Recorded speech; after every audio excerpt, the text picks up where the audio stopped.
just frame us up for a little bit.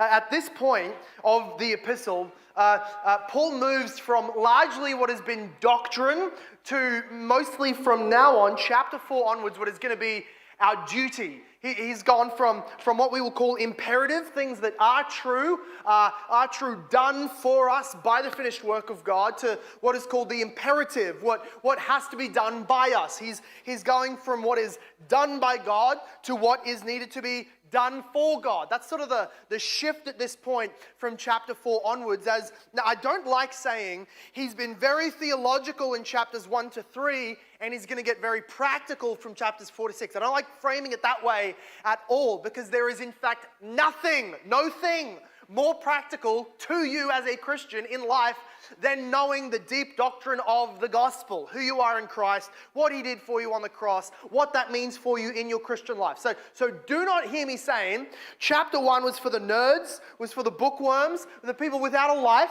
you people who get to know stuff and not do anything, and then you guys over here who are workers and doers and servers, well, you get to ignore chapter 1 to 3 and 4 to 6 is your zone. That's not at all the dynamic. Theology is practical, and yet in chapter 4 onwards, Paul mainly starts moving to application.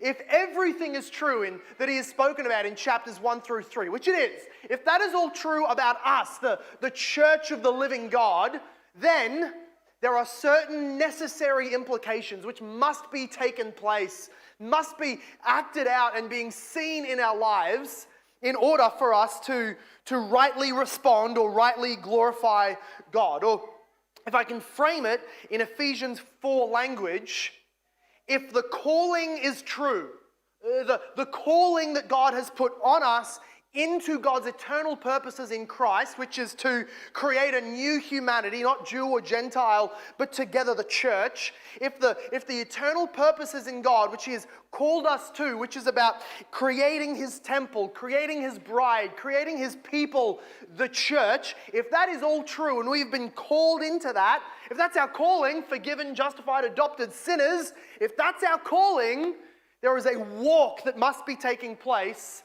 that is a right response to that calling. And that's what he says here in Ephesians 4. Let me read verses 1 to 6 of Ephesians 4.